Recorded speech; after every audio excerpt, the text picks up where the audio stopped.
I'm going to start some economic question, and in that, first one is GDP growth.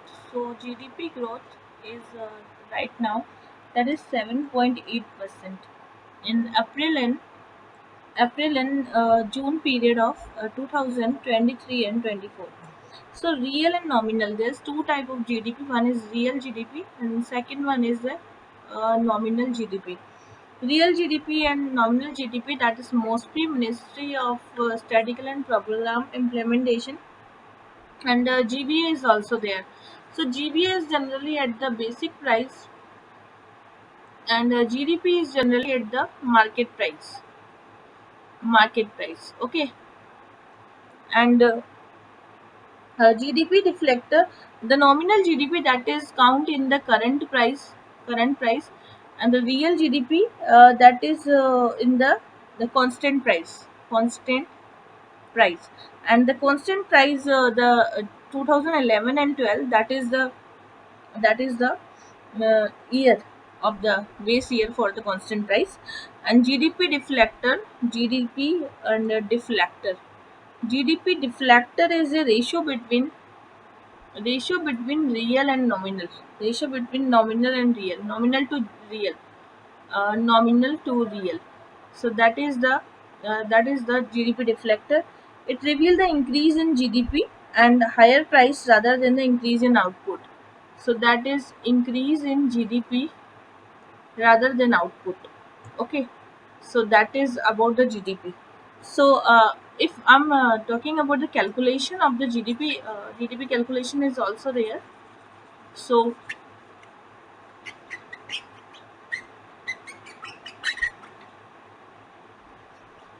GDP calculation is about C. So GDP and calculation. If I'm calculating the GDP, that is first is production approach. First one is production approach, and that is value added in each state. Value added in each stage. That is the production approach. Second one is the income approach. Income approach, and income approach, it's measure the income earned by the factor of production. And third one is the expenditure approach, and that is the total expenditure incurred by the goods and services. So first is the production approach, income approach, and the expenditure approach. And due to the variation in data collection after gaps between three approaches, GDP calculation introduced in 2014 and 15 also. And this is a different kind of approach. Central Statistical Office CSO introduced a new series of the account base year. So now base year is 11 and 12. 2011 and 12 is a base year. Before that it was 2004 and 05. Okay, and base year is the revised periodical structural changes. This is a structural changes which is depict the picture of economy system of national account. International guidelines are also there. So first of all, challenges with the current GDP calculation. So GDP calculation, there are some challenges. So these challenges are, first is the outdated data. outdated data outdated datas are there. Second challenge is the unorganized sector. And third challenge is exclusive and productive work of household. Exclusion of the exclusion of the household work.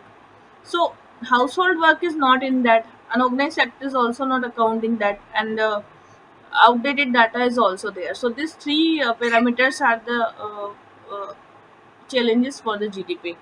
Now, next thing is why GDP is very good marker for the measurement of development, because doesn't measure affect like environment protection. First, it doesn't count the environment protection. Okay, it doesn't take account the externalities like crime. So externalities is also not account in that means crime, terrorism, and depletion of the resources. And GDP also calculate the socially negative activities. Money is spent on the repair work after the train crash, that is also included. So socially negative activity included in that. So non-inclusion of social aspect is also there, like health, education, and that is not included in GDP. Okay, this was all about the GDP. Now next topic will be our first is National Multidimensional Poverty Index. Okay, so Niti Aayog in India and all over there is also MPA by the World Bank, I think, and that the base year is 2005 and 06 for MPI. The paper uses a national MPI focus on multidimensional poverty. Steep decline in the poverty headcount ratio, like 29.70% of the headcount ratio. Headcount ratio that is decreases. Okay, pace of decline of poverty, headcount ratio, and Uttar Pradesh, Bihar, Madhya Pradesh, Odisha, Rajasthan is the fastest reduction in multidimensional poor. 12 indicators are there. Basically, 12 indicators are there. So, first is cooking fuel and the housing. So, first one is cooking fuel and housing. Okay, housing. Second one is a child and adolescent mortality, bank account, and electricity. So, bank account, electricity, and mortality. And mortality. This is also there. And a sustainable development goal, that is target 1.2. This is Alkire Foster method, is a breadth of incidence and depth overlapping for the simultaneous one method was there, Alkire Foster method, which was shown the in-depth intensity for the poverty reduction.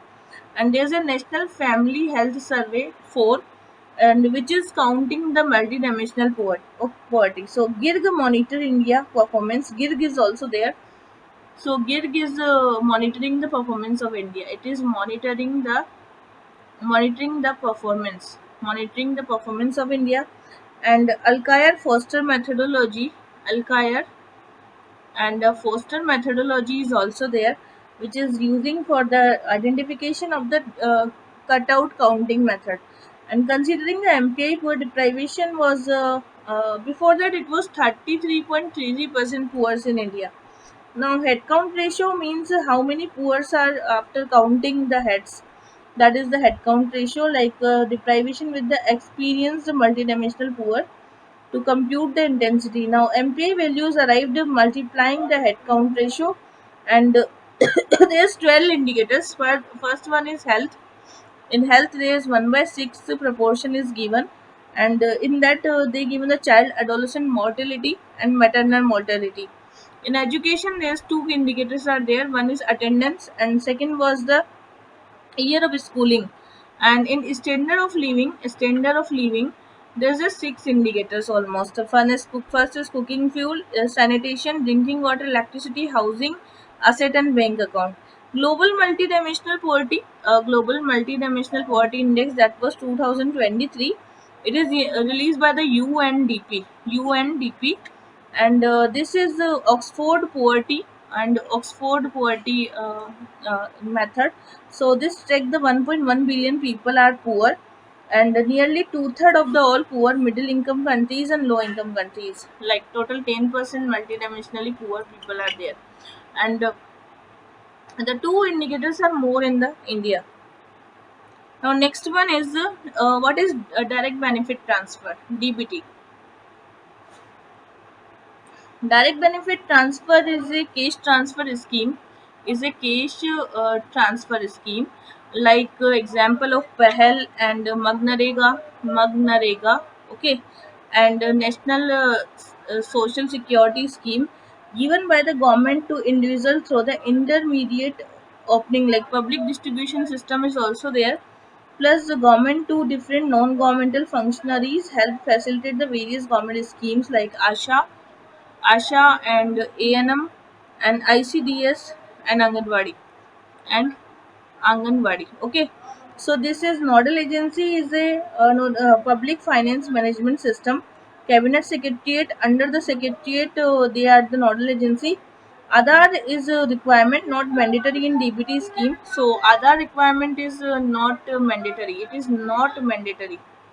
Okay, Aadhaar is not mandatory, but JAME means Jandan Aadhaar and Mobile Trinity. So JAME is initially important, and business correspondence, infra, and the payment bank. Payment bank are the penetration level of the financial service, and mobile money is also for the ecosystem. So this is all about the direct benefit transfer. So these requirements are important for the direct benefit transfer, that is Pehal, Magnarega, Asha INM, National Social Security Program.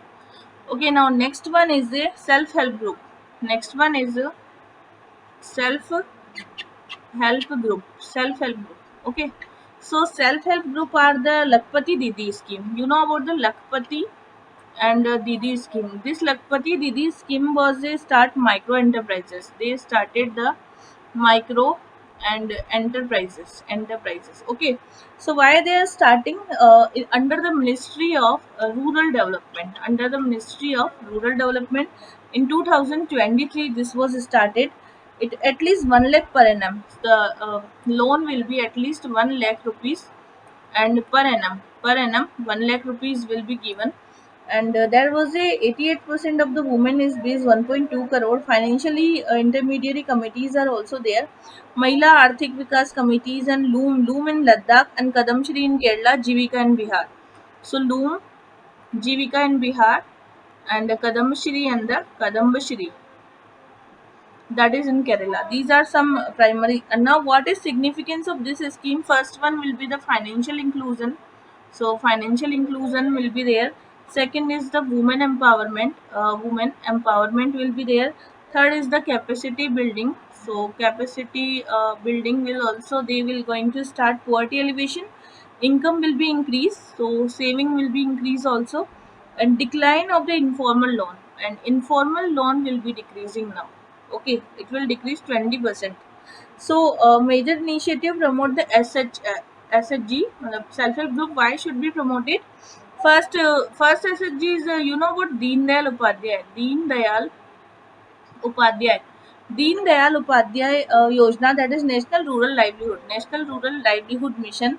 It was 2011 Ministry of Rural Development. Okay, and that was a rural poor women nurturing their, supporting them.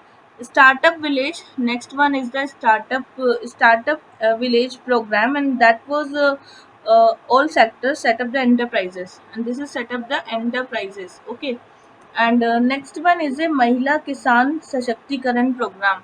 Mahila Kisan Sashakti program, and that is making the investment and participation. Okay, and next one is the Womania initiative. Womania. So this Womania initiative, government e-marketplace of the government, and this Womania initiative was a self-help group and the informal sector.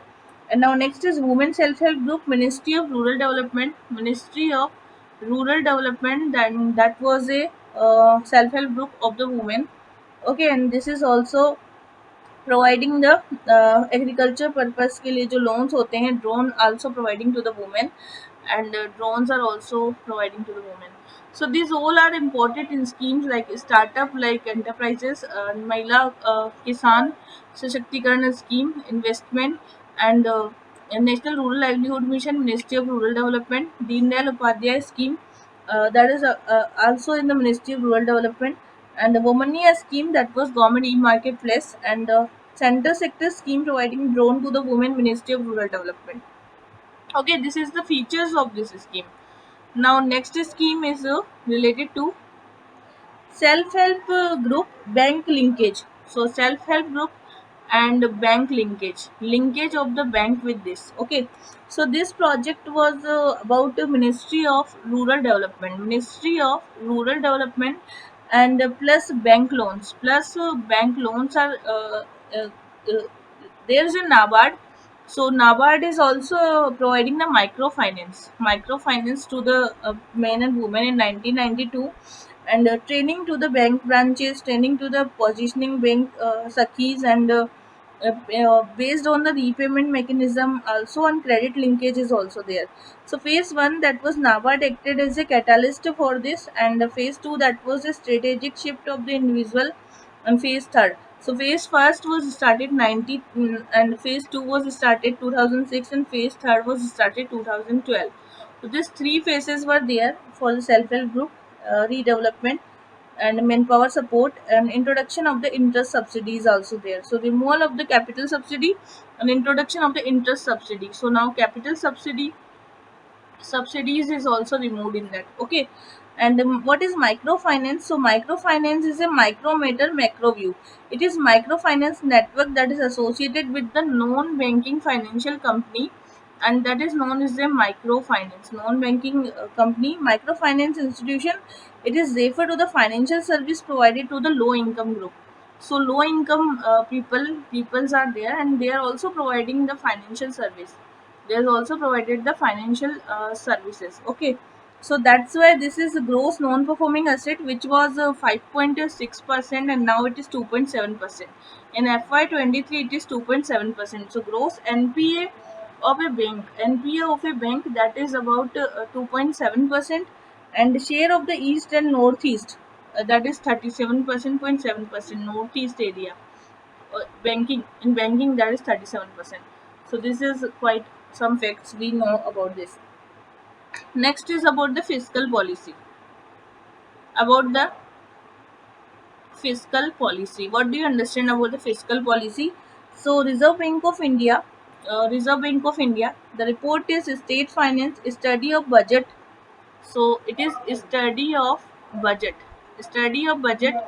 and 2023 and 24. This is revenue dynamics and fiscal capacity state. So report name is revenue dynamics and fiscal capacity, and fiscal capacity, revenue dynamics and the fiscal capacity, and debt to GDP ratio. So debt to GDP ratio, that is declined to 31%. Okay. And state consolidation gross fiscal deficit, that was declined to 4.1%. So gross fiscal deficit, and it was declined to the 4.1%, and the debt to GDP ratio, that was 31%. And responsive tax buoyancy. So tax buoyancy is known as a debt to GDP ratio actually, and that was greater than one. It is greater than one, and it is greater than one is implies the tax revenue grow. That means taxes are growing. Now presently the government taxes are growing is a faster rate. This is growing at a faster rate, and growth in national income is also there, and growth in national income is also there. So the report name is revenue dynamics of fiscal capacity, and the debt to GDP ratio is 31%. 41% is our fiscal deficit, and now 31% debt to GDP ratio, that is declining in 27% presently, and further it is declining. Now fiscal consolidation is also there. So encasing subcommittee, that was recommended a debt to GDP ratio should be 20% of the state, and the committee suggested the escape clause. So escape clause was suggested by the NK Singh committee. NK Singh committee suggested the escape clause, and this clause was fiscal targets under the specific circumstances such as national security, war, and national calamities. So this escape clause they will use in the national calamities and wars, and any kind of situations. Okay. Now state capital expenditure. You heard about the state capital expenditure. State capital expenditure.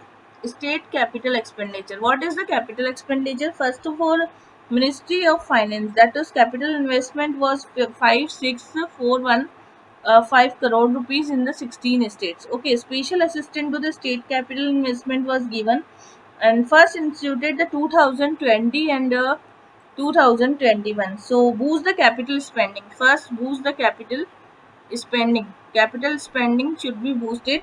Capital expenditure should be reduced, and capital expenditure, it should be reduced. So there's 8 parts generally. So linked to the reforms in the sector specific. Part 2 was the incentive to the old vehicle. Part 3 was the urban planning. So part 3 is for the urban planning, and part 2 was for the old vehicles. Okay, and part 4, that was housing. Part 4 is the reform in the local banks, and part 5 is for the housing, and part 6, that was for the malls and promote the national integration. Part 7 was for the libraries and digital infrastructure, and part 8 that was incentive released to the vendors and beneficiary, for the vendors and the beneficiaries. Okay, so these 8 parts are there, and now the amount of part first allocated to the their share of the central taxes and duty under the 15 finance commission. So capex is the 29% of the growth. There is a capital expenditure, 29% of the growth is there. Expenditure by the states and subsidy rose by the faster pace.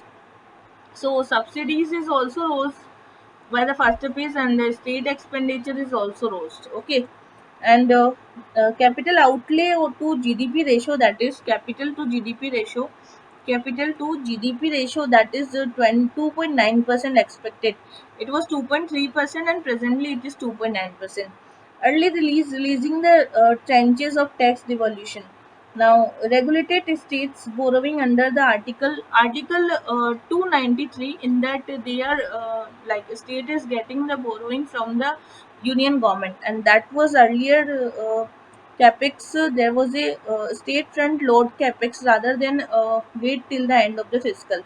So central government has regulated the state borrowing under the 293 article. So central government is regulating in this, and tighten the borrowing norms. Also, center tighten the borrowing norms. Now, borrowing norms of the center, that is also tighten up, and including off budget liabilities. So off budget liabilities are also there. Off budget and the liabilities that is also included in this, and production link incentive scheme, that is there is a 14 key sectors are there, and in this production linked incentive scheme. Okay, so this scheme is providing the capital expenditure linkages.